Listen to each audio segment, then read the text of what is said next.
The New Orleans Saints' bold decision to make a mid-game change at quarterback could change the trajectory of their season. We got all of that and a little bit of lagniappe for you on today's episode of Locked On Saints.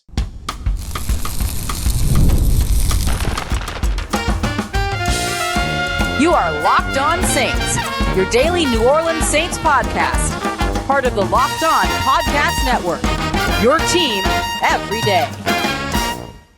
What is good, Who Dat Nation and Who Dat family? I am your host, your friend, Ross Jackson, New Orleans native, your New Orleans Saints expert and credentialed member of the media covering those New Orleans Saints as a Saints beat writer over at LouisianaSports.net. And on today's episode of Locked On Saints, we'll take a look at some of the big trade pieces that we'll need to pay attention to with a very important upcoming week leading into the trade deadline. Chase Young and the New Orleans Saints defense absolutely showed up even in this loss to the Tampa Bay Buccaneers. And we're going to kick everything off with what you'll be talking about, which is, of course, the big change at quarterback and what's to come at the position. This completely changes the trajectory of the New Orleans Saints 2025 season. We got all that coming up for you on today's show. We appreciate you very much, whether it's your first time or your next time, being here with us this time, making us your first listen, and being an everydayer here on the show, which is a proud part of the Locked On Podcast Network, your team every day. Today's episode brought to you by our friends over at Game Time. Download the Game Time app, create an account, and use the promo code LOCKEDONNFL for $20 off of your first order. Terms apply. The New Orleans Saints made a major move with a mid-game quarterback change, and now the New Orleans Saints season could look very different moving forward, and we already know it's what you'll be talking about. This is what you'll be talking about. The New Orleans Saints made their quarterback change in the third quarter, shifting from Spencer Rattler to Tyler Shough, and now the rest of the season has a massive question mark looming over it. Now, we broke down a bunch of different angles of this quarterback change in the live episode immediately following Sunday's game, so make sure you go back and check that out as well. And we're going to dive into a little bit more about why I think the Saints ended up making the change after the first quarter. But to start things off, a big piece that I want to look at is how this impacts the way that the rest of the season goes. Should the New Orleans Saints stick with the quarterback change and turn things over to Tyler Shough? Because I think that this ends up playing pretty well in the Saints' hands if they go that route. Because the season no longer becomes about showing up as a big team and getting some big wins and turning things around before the season's over. The entire conversation now shifts to figuring things out at quarterback and getting an evaluation of the quarterback. If things don't go well, like let's say the Saints shift to Tyler Shough, if things don't go well for Tyler Shough, then the result means probably going back to the quarterback pool, either via free agency, which isn't massively talented this upcoming offseason, or into the NFL draft, which, you can argue has some talent, but has mostly underwhelmed so far this season. So the Saints will come away out of the 2025 NFL season knowing, do they need to go back into the pool at quarterback, or do you invest your high draft picks, as the Saints currently sit with the number one overall selection in the 2026 NFL draft, and could go so far as to hold on to that with the way that things have looked for this team so far. But if they do that, no one's going to really bat an eyelash at this team any longer, because unlike Spencer Rattler's start week one, there was a lot of, hey, could this team potentially surprise in some way? You heard analysts outside of New Orleans saying a lot of things like, hey, this guy's going to be a household name and the Saints are going to be better than everybody thinks and all of these other things. And turns out none of that was true, right? None of that is who the New Orleans Saints are here in 2025. This is a team that struggles on offense, a team that has proven to be, mostly or at least majority so far this season, a little disappointing, certainly on the offensive side. And a team whose defense kind of came to life, but just kind of didn't really get the balance from the offense that we've seen. So sometimes it's been all defense. Sometimes in this game, it was all offense. That was the big issue for New Orleans. And so now, like, the rest of the season shifts from being, can the Saints instill hope? Can the Saints instill hope? Can the Saints instill hope? Can they show direction? Can they find their identity? To, can they figure out their quarterback? And that might be actually a little bit more comfortable for where the New Orleans Saints are. This is a team that came in expecting to have one roster and has an entirely different roster. And if their conversations go from being around how do we get the most out of what we've got and instead turn to what do we have, then all of a sudden the season just gets a little bit lighter for you. And I could see the Saints going that direction now. What do you have on this roster? You get Devin Neal out there for the first game. You don't give him a single carry? Maybe an opportunity to evaluate him next week. You have some other young players that could end up stepping in there. I mean, you've certainly seen a lot of Kelvin Banks Jr. You've seen a lot of some of these other young players, but can Danny Stutzman get back out on the field on defense? And can you get a full evaluation of him? Do you like what you've seen from Quincy Riley to where you want to continue to roll with him? I think so. We'll highlight him and the defense here in a little bit. But now you also add on top of that a rookie quarterback that comes in and starts, and all of a sudden all the pressure goes away. You no longer have to prove that you're a better football team. You no longer have to prove that you're creating upward trajectory for yourself. You no longer have to prove that you can turn things around. That's not going to be the case for the team. The team can instead, or the majority of the team at least, right? These players work their butts off every week and they want to go out there and they want to win. And I know that's going to change, right? I think that will be a big part still happening for the team or for the player perspective. But when it comes to what it is that the organization needs to prove, it's effectively nothing. Saints won't have to prove much. Because even if they can't prove that they picked the right guy at pick 40 overall at the quarterback, they're right back in position to make a large investment this upcoming offseason. So the pressure just kind of lightens in a way. And I think that could be a welcome thing for the New Orleans Saints. I'm not trying to spin this into a positive.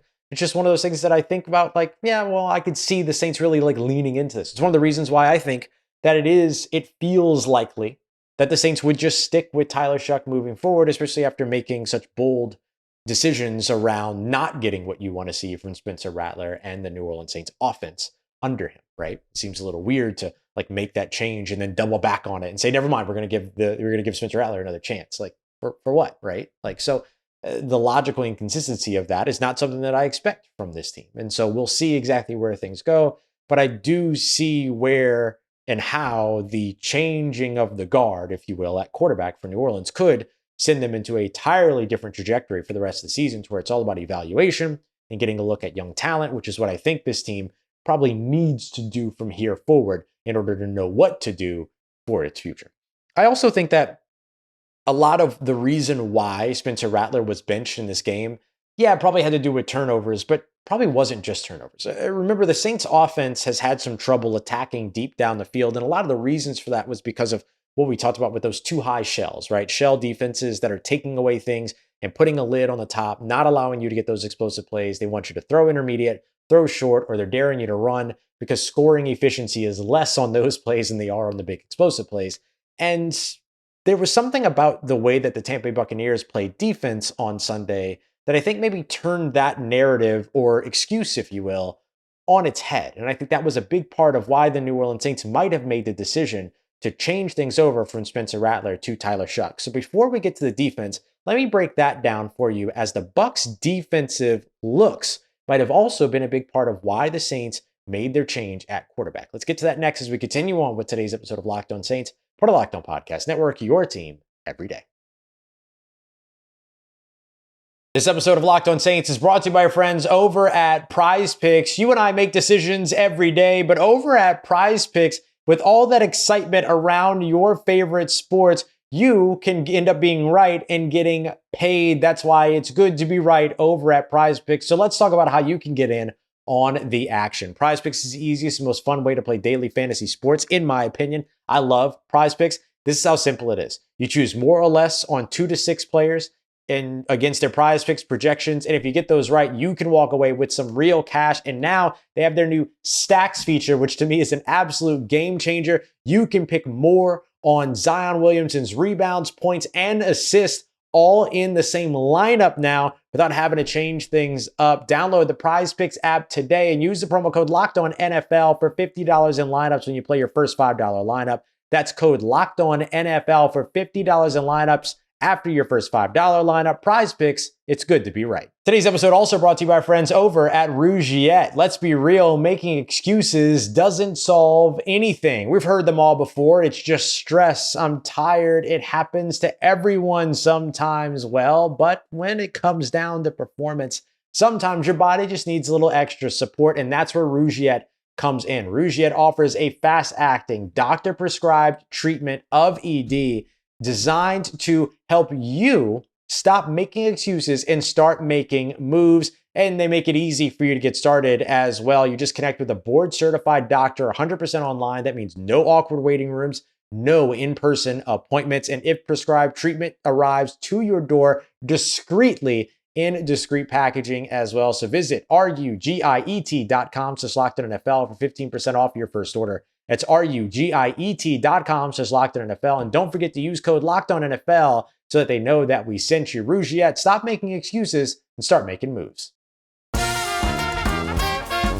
All right, family. It wasn't just the turnovers that ended up doing Spencer Rattler in, if you will, for this game up against the Tampa Bay Buccaneers. Remember, he had the 4 turnovers against the Chicago Bears, also sacked 4 times in that game as well. Then comes in the first half, 2 turnovers in the first 2 quarters, was also sacked a pair of times too.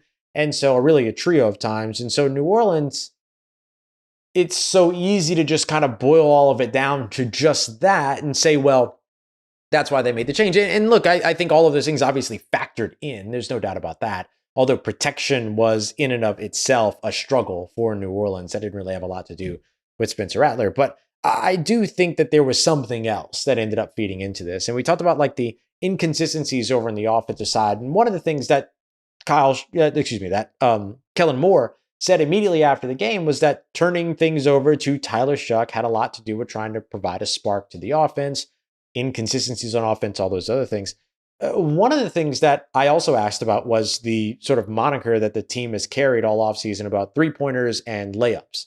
And clearly something's got to exist in the middle. And so I asked Kellen Moore if he felt like they were relying on the layups a little bit too much. And he said that he did have, of course, a desire for a more explosive offense and wanting to generate more explosivity and all those other pieces. And so that sent me looking at why the explosive plays weren't there. And earlier on in the season, we heard a lot of like things like shell fest and shell defenses and too high safeties or even amounts of safeties that were taking things away for the New Orleans Saints.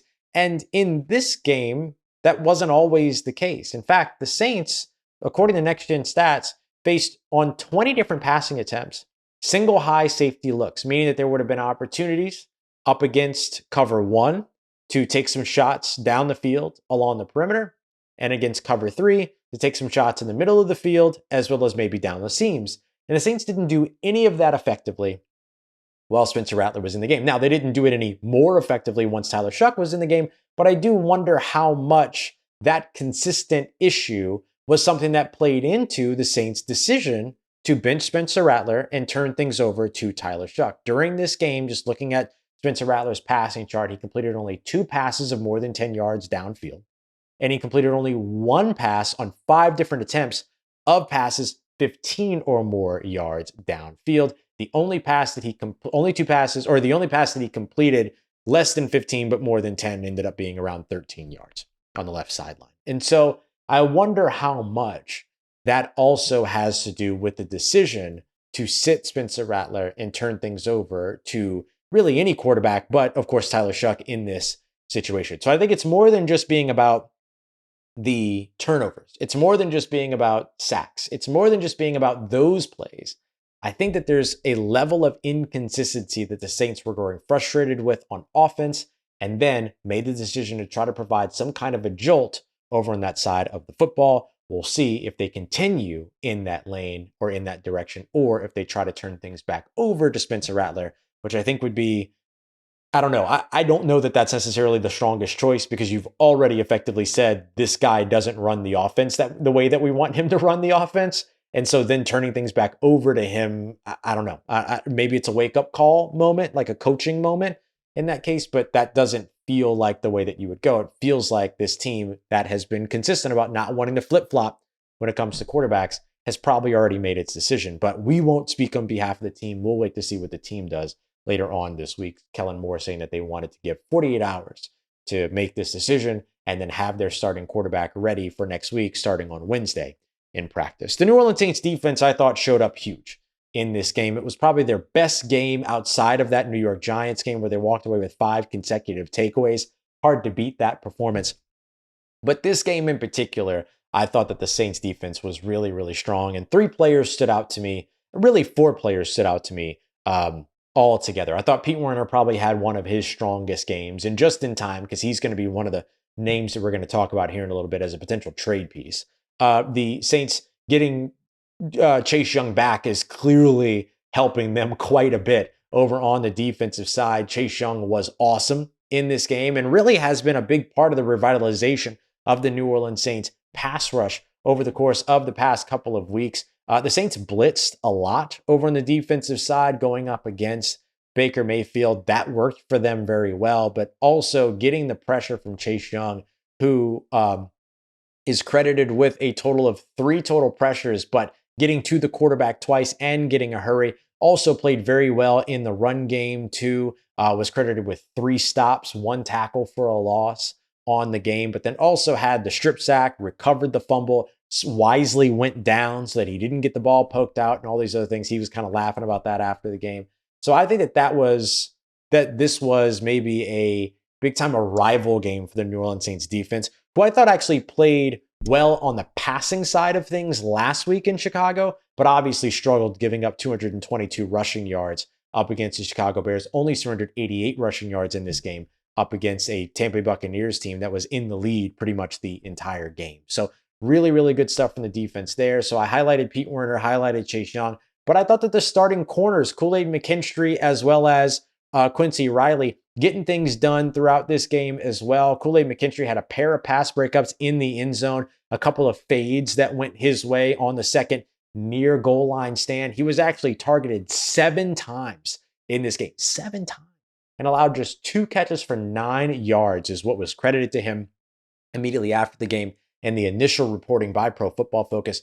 But in any case, a very strong game for Kool-Aid McKinstry, who looks to be catching a little bit of a rhythm going up against these past couple of teams. So that would be good news for New Orleans, because if you have your edge rusher cooking, if you have your CB1 keeping passes away from top wide receivers on the opposite team, that's a lot for your defense. That'll get you going over on that side of the football. And then I'll highlight Quincy Riley as well, who was also targeted twice, allowed just 2 catches in this game. Ended up allowing up to 31 yards, but not a big deal in this one. I thought that he had a fairly strong game. Also 2 defensive stops as well, which are plays that are considered either negative or losses for a run game. So he continues to show up in the run game as well, and was also credited with a pass breakup too, with a pass defense as well. So strong game from each of the corners, and strong game, of course, from Chase Young. We'll continue to take a look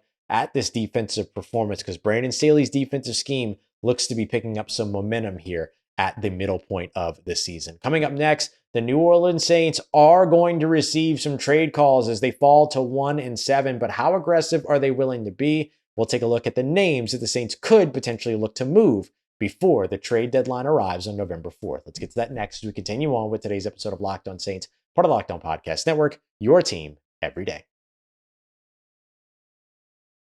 Today's episode of Locked On Saints brought to you by our friends over at Game Time, the absolute best place to go to buy your last-minute tickets for your favorite events. The NBA season is underway, and certainly you want to be there for some of these big Pelicans games, especially while the whole roster's out there. Go ahead and check out Game Time to see if you can find your tickets today. And of course, don't forget that Game Time guarantee as well. You always get 100% authentic tickets delivered on time and at the best price. Plus, all fees are included, so the price you see is the price you pay. One of my favorite things about Game Time. I pulled up Game Time and in just a couple of taps found some amazing deals. So about your favorite NFL games for as low as $100 and in some cases even lower. Download the Game Time app today, create an account, and use the promo code LOCKEDONNFL for $20 off of your first purchase. Terms apply. Again, create an account and redeem code LOCKEDON NFL for $20 off. Swipe, tap, ticket, go. Download Game Time today. Today's episode also brought to you by friends over at FanDuel, our exclusive sports betting partners here at the Locked On Podcast Network. And hey, the NBA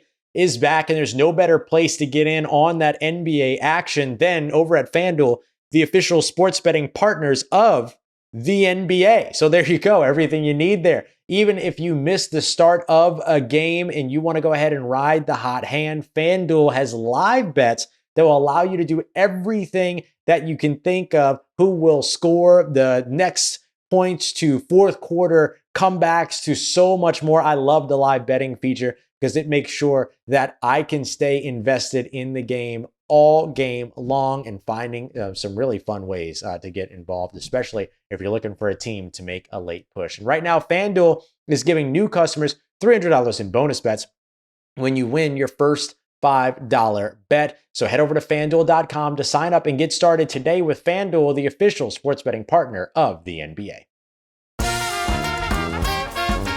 Let's get it, Who Dat Nation. The New Orleans Saints might not be ready to fire sale when it comes to their roster, but they will definitely, or at least should be definitely, be open to taking offers. That's something that the New Orleans Saints will have until Tuesday, November 4th to get done in the afternoon, should they want to trade any pieces and potentially recoup some draft capital, which this New Orleans Saints team desperately needs, especially over on the offensive side, and could use still some more help on the defense as well. So for New Orleans, this next week could be really important because A, the Saints could move on from some players before the Rams game or showcase some players one more time before trading somebody away on Monday or Tuesday before the actual, I think it's 4 p.m. Eastern time deadline for the trade deadline. So these next couple of days, next few days, this next week, really, really important for the future of the New Orleans Saints, much like we were talking about the quarterback position.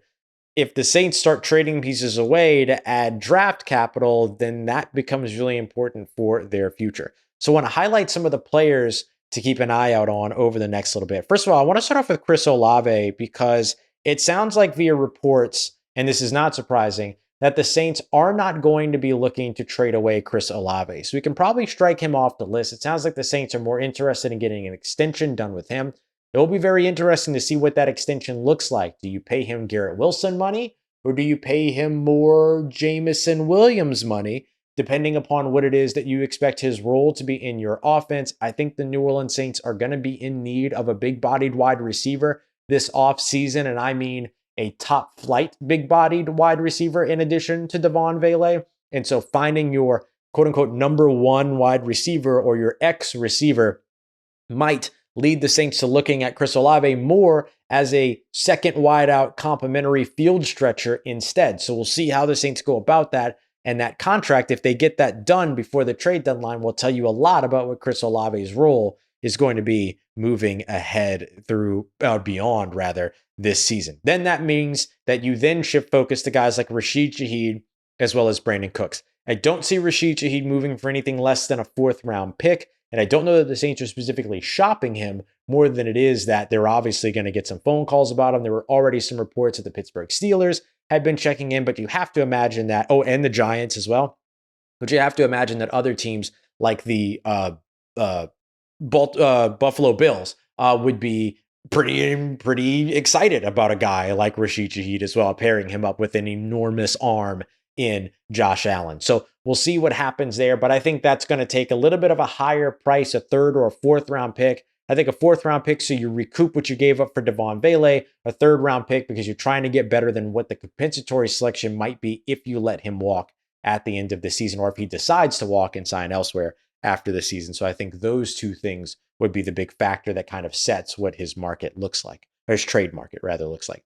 As for Brandin Cooks, Cooks was moved for a 5th round pick back in 2023. He was moved for a 2023 5th round pick and a 2024 6th round pick, if I recall correctly. And so a couple of day 3 picks, 1 year removed from one another. And I can see the Saints coming up with a similar deal there. Brandin Cooks signed here in New Orleans with a very different understanding of what this team was going to be. At the time, Derek Carr was still the quarterback. This team looked like they were still ready to try to compete. Now Derek Carr retired, Tyrann Mathieu retired. Saints were kind of forced into this rebuild developmental year. And that's probably different than what Brandin Cooks expected. And so could he potentially be on the move? That would feel like something that would be mutually understandable between the two. A move like that, though, would also make Brandin Cooks has to be one of the only players ever traded by an NFL team, the same NFL team twice, maybe even the first player. I haven't really been able to find anything on that. And it would certainly make him the most traded player in the NFL 5 times, surpassing Kiko Alonso and Hall of Fame running back Eric Dickerson. for that record. Other players to keep an eye out on. The Saints could potentially move a guy like Carl Granderson for some premium draft capital, right? You move an edge rusher, you tend to get some good return back there. But I think the Saints would like to keep Carl Granderson. There's no telling what the future of Cam Jordan is beyond this year. And the Saints could potentially still be looking to add another young edge rusher in this year's upcoming draft or in free agency. We'll see how they want to address that. But I could see a guy like Carl Granderson hanging around, but obviously somebody that could potentially return some pretty nice draft capital if the Saints wanted to go that route. And then some other veterans that could potentially get the Saints at least some value. Cornerback Isaac Yiadom, he was healthy going into this game, but the Saints still started Quincy on defense. Yiadom served a big role still, though, on the special team side and, of course, for depth. But if the Saints wanted to, they could potentially, if there was interest, move him. And then Pete Werner would be another one. That would make a lot of sense. The Saints have been slowly filing in Danny Stutzman. Didn't do so very much in this game, but still also filed in Isaiah Stallbert, who almost got a sack in this one. So the Saints could potentially feel really good about the young pieces they have at linebacker and then take that opportunity then to go and shop a guy like Pete Werner to see if he could potentially draw some interest from teams like the Dallas Cowboys and the San Francisco 49ers, who could be looking for some pretty good all-around linebacker help, which is something that Werner could help to provide. All right, so as we wrap up here, the next thing that I want to do is take a look real quick at our player of the game as well as our turning point, and we'll kick everything off with our player of the game. This is the Locked On Player of the Game. And for me, this one's obvious, right? It's Chase Young, right? 1.5 sacks, a forced fumble, a fumble recovery as well. Also had 4 tackles, including 3 defensive stops and a tackle for a loss. This was a fantastic game by the defensive end and the type of game that the New Orleans Saints needed to see that he could have. And so for New Orleans, over the course of the past couple of games, Chase Young has been one of the better players on the field. And that's exactly what Brandon Staley's defense needs as it continues to begin to take some shape here. I do think Kool-Aid McKinstry was close for me on this one, but the turnover and the impact plays of the sacks really kind of put it over the top for me for Chase Young. But look, 2 pass breakups in the end zone cannot be understated in terms of the contributions from Kool-Aid McKinstry on the defensive side of the football. But I'm going to go with Chase Young for this week. Kool-Aid got a NFC Defensive Player of the Week award just a couple weeks ago, so I'm sure he'll forgive me for going with Chase Young in this one. Now let's take a look at the turning point, which is a little unique for this week's game. Time to reveal where the game was won or lost. It's the turning point. This one's really interesting because to me, the turning point was probably the first turnover for New Orleans, which is very, very early in the game. Maybe even the interception, the pick 6, right? Either one of those turnovers I think you could point to that just sort of immediately put the New Orleans Saints in a situation to where they felt like they were out of it. And that's, I think, one of the biggest things that's been so intriguing about this season is that when any little thing goes wrong for New Orleans, the energy just completely disbands in a way that makes it feel like that's it. That's it. A 7-point gap might as well be a 14-point gap, which might as well be a 28-point gap, so on and so forth. It exponentially just feels that the Saints are just out of a game, or at least have the feeling of being out in a game. And we're not always used to seeing that when it comes to New Orleans Saints teams, right? But we're getting a little bit more accustomed to seeing it, unfortunately, over the course of the last few years. But this has been a trend for New Orleans, is that at earlier and earlier points, it feels like the team is already down and out, something that the Saints would love to put behind them, or a feeling or a sensation that the Saints would love to put behind them. And that's one of the reasons why I think that the extra piece to this turning point, what makes it so unique about this week, might be that moment of benching Spencer Rattler and turning the offense over to Tyler Shough. It was only for this game for right now, but if that turns out to be the long-term future for the New Orleans Saints for 2025, and that they do decide to stick with Tyler Shough the rest of the way through, which again, you can make arguments for and against, both with logic, the turning point of the season becomes that moment. And again, that doesn't necessarily mean that the team's going to become a contender right away, but it certainly changes everything about what comes next for the New Orleans Saints. We appreciate you very much for being here. Make sure you come through for tomorrow's episode. We'll keep breaking down this game and keep you up to date on everything you need to know about the Saints quarterback situation, which now is far more intriguing as we move ahead. The Saints, or you can also find Locked On Saints every single Monday through Friday over at the Gulf Coast Sports and Entertainment Network. And I cannot stress enough that you must go and check out Locked On LSU here right now. Brian Kelly fired over at Locked On LSU. Who better than to give you the news around it than Matt Moscona over at Locked On LSU? Make sure you go and listen in and read, of course, over at LouisianaSports.net, where we broke the news that Brian Kelly was getting fired. So there you go. Make sure you come through for all of that over at Locked On LSU, LouisianaSports.net, and of course here on Locked On Saints, Locked On Pelicans, and Locked On SEC. We appreciate you very much, as always, making us a part of your day, part of your routine, for saying yes to me and the show. If you see me, please say hi. If you need anything else around your New Orleans Saints in between these episodes, make sure you follow me on your favorite social media at Ross Jackson, NOLA. Hit me up. Let me know how the family's doing, how you living. Let me know how you momming them. And trust you, that nation. I'll holla at you.